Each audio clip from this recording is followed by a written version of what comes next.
directeur central chez Bougassa et administrateur du 32 GE, c'est-à-dire du siège de Bougassa, pour justement le faire reconnaître au niveau national et international. Donc nous sommes partis sur 3 certifications, le HQE, qui est la certification française, le LEED, certification américaine, nous avons obtenu le Platinum, c'est-à-dire la plus haute distinction, nous sommes le premier site français à avoir obtenu le Platinum, et le l'Oustanding au niveau du BREEAM.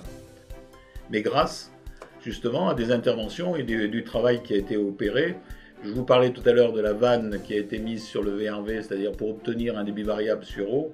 Rien que ça, c'est du 21 kWh/m² en économisé.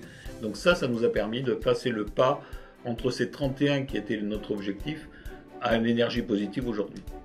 Et M. Bouygues a souhaité que cette vitrine passe du XXe siècle au XXIe siècle. Il faut savoir que le site de Challenger, au niveau de l'installation de CVC, est composé d'une boucle d'eau qui vient irriguer un ensemble de pompes à chaleur eau-air. Et il était hors de question pour nous d'abandonner ce principe. Alors nous avions un double enjeu, c'était à la fois de faire de ce bâtiment un bâtiment à la pointe du développement durable, mais aussi de respecter la signature d'un bâtiment existant. Cette boucle d'eau à l'époque était à débit constant, et les auxiliaires, donc la circulation de l'eau dans la boucle, consomment énormément d'énergie. Donc les solutions qui ont été mises en œuvre sont d'abord l'isolation du bâtiment, avant tout. Ça c'est la première partie. La deuxième partie sur laquelle on a travaillé, c'est sur l'aspect éclairage, en mettant de l'éclairage individuel et en passant en LED. Le troisième sujet, c'est la partie solaire, photovoltaïque, thermique, où on a installé 25 000 m² de panneaux solaires et 180 panneaux thermiques mixtes, une nouvelle technologie. Et enfin, on a terminé par la plus grosse partie qui se trouve la climatisation.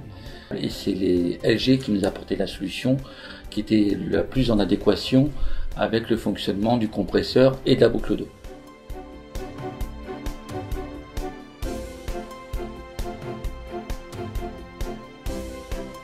Alors, ce qu'il faut savoir, c'est que cette boucle d'eau, elle fait 1200 m3 en débit maxi pour une capacité très pointe du site.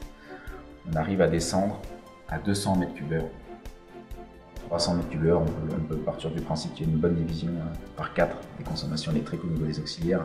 C'est quelque chose de très important parce qu'on économise 20 kWh d'énergie primaire par an, par mètre carré, ce qui représente à peu près l'écart d'un bâtiment BBC de bonne facture avec un bâtiment à énergie positive. Et surtout, pour moi, c'est l'aventure avec des partenaires, notamment avec M. No, qui nous a su nous écouter, mettre des ingénieurs à la disposition des nôtres et pouvoir sortir justement ce débit variable qui était essentiel dans le dispositif.